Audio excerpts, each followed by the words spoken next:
லிங்கா வந்து இந்த வாய்ப்பு எனக்கு கிடைச்சதுக்கு முக்கியமான காரணம் சுவிட்சர்லாந்து தமிழ் சங்கம். அவங்க தான் அப்பாவை வந்து ஒரு ஈவெண்ட்டுக்காக அங்கே இன்வைட் பண்ணாங்க. அப்பா அங்கே போயிருந்ததால் தான் அவர் இங்கே இல்லைன்ற காரணத்தால் என்னை கூப்பிட்டாங்க. அப்பா எழுத வேண்டிய பாடல் தான். மோனா கேசலினா அந்த சாங்க்கு வந்து கே. ரவிக்குமார் சார் வந்து எனக்கு கான்செப்டாக சொன்னப்போ, ஒரு திருடனுக்கும் ஒரு பொண்ணுக்கும் நடுவில் நடக்கிற மாதிரியான ஒரு லவ்வாக தான் சாங்கோட கான்செப்டை வச்சுருக்கோம். அந்த சாங்கில் வந்து ஒரு 3 டிஃப்ரெண்ட் செட்டப்ஸில் போகுது. ஒரு செட்டப் வந்து ஃபுல்லாக ஒரு பைரட், ஒரு கடல் கொள்ளையனோட காதலாக போகுது. அதுக்கப்புறம் நடுவில் இருக்கிற செக்ஷன் ஒரு ராபின்ஹுட் மாதிரியான ஒரு திருடன், அவனுக்கும் அந்த பெண்ணுக்கும் நடுவில் நடக்கிற காதல்.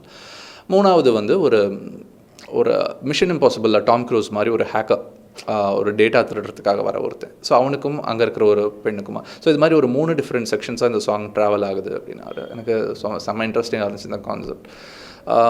ஸோ அந்த ஏரியாலே ஃபுல்லாக போகலாம். ரஹ்மான் சார் கூட போய்ட்டு உட்காந்துட்டு அவர் டியூன் கொடுத்தாரு. நான் ஃபஸ்ட்டு ஒரு வெர்ஷன் எழுதிட்டு போனோன்னே எல்லாம் மோஸ்ட்லி நல்லாயிருக்கு, அப்படியே வச்சுக்கலாம், பல்லவி மட்டும் கொஞ்சம் ஏதாவது இன்ட்ரெஸ்டிங்காக பிடிக்கலான்னு சொல்லிட்டு அவர் கூட உட்காந்துட்டு ஃபுல்லாக ஒர்க் பண்ணோம்.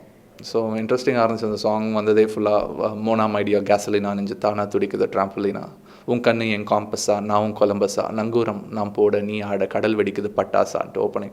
ஸோ எழுதிட்டு செம்ம மாசாக இருந்துச்சு, சூப்பராக இருக்குனார். அவருக்கு அந்த பட்டாசாலாம் வந்த உடனே கொலம்பஸ் காம்பஸ்லாம் வந்த உடனே ரொம்ப பிடிச்சிருச்சு. ஆக்சுவலி ரஹ்மான் சார் வந்து இந்த சா அப்படின்ற சவுண்டுக்கு வந்து பயங்கர ஒரு ஃபேன். அவருக்கு அந்த சா இல்லை ஆரம்பிக்கிற சவுண்ட்ஸ்லாம் வந்துச்சுன்னா, அதுவும் அந்த சாங் அந்த எண்டில் அப்படி வந்த உடனே அவருக்கு ரொம்ப பிடிச்சிருந்துச்சு. அது அப்படியே அந்த பட்டாசா வந்த உடனே ரொம்ப நல்லாயிருக்கும். பாட்டு முடிக்கிற இடத்துலையும் அதை போட்டு விட்டு நம்ம ஃபுல்லாக அந்த இதெல்லாம் போட்டு விடலாம். நான் போய் அவர் அந்த ஐடியாலாம் சொன்னார்.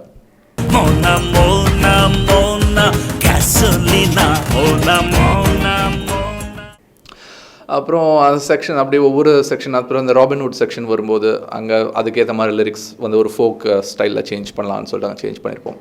சாரங்கி நரம்பா நான் எங்கி கிடந்தேன், நீ வந்து உரச நான் என்ன மறந்தேன், பெண் பாடும்போது ஆண் வந்து பீரங்கி குழலில் நான் தூங்கி கிடந்தேன், நீ காதலை கொடுத்த நான் வானில் பறந்தேன் என்று பாடுற மாதிரி அந்த செக்ஷன்ஸ் போகும். உன் வில்லா சொல்லா எதில் என்ன நீ சாய்ச்ச, கள்ளா கள்ளா மனசில் தீப்பாய்ச்ச, யாரும் என்ன இது முன்ன கொள்ளை அடித்ததில்லையேன்னு சொல்லிட்டு அந்த பெண் பாடுற மாதிரி வரும். ஸோ இந்த ஒரு சாங்கில் வந்து அழகான ஒரு ப்ரோக்ரெஷன் இருந்துச்சு கேசலினா சாங்கில். அதான் நான் பார்த்தேன். ஒரு கடல், இது வந்து 3 டிஃப்ரெண்ட் கதைகளாக இருந்தாலும் ஒரே கதையாக ட்ராவல் ஆகும். அது ஒரு 2 பேருக்குள்ளே இருக்கிற அந்த ரிலேஷன்ஷிப். 3வது செக்ஷன் இந்த ஹேக்கர் செக்ஷனில் வரும்போது, ஊங்கட்ட விரலில் நான் ரேகை எடுத்தேன், உன் நெத்தியில் வச்சு நான் உன்னை திறந்தேன். ஆண் பாடும்போது பெண் வந்து நான் கணினி போல் பூட்டி கிடந்தேன், நீ முத்தம் வச்சு நீ திறக்க காதல் சுரந்தேன். டெக்கா இதயத்தை ஹேக் பண்ணேன், அதில் என்னையே நான் பார்த்தேனே, யாரும் என்னை இது முன்ன சிறப்பிடிச்சதில்லையேன்னு சொல்லிட்டு பாடி முடிக்கிற மாதிரி வரும். ஸோ கொள்ளையடிக்க போன ஒரு பெண்ணே தன்னை வந்து சிறைப்பிடிச்சிட்ட மாதிரியான ஒரு கான்செப்ட் வந்து ஒரு 3 கதைகளில் ட்ராவல் ஆகிறது வந்து செம்ம இன்ட்ரெஸ்டிங்காக இருந்துச்சு ஒர்க் பண்ணும்போது.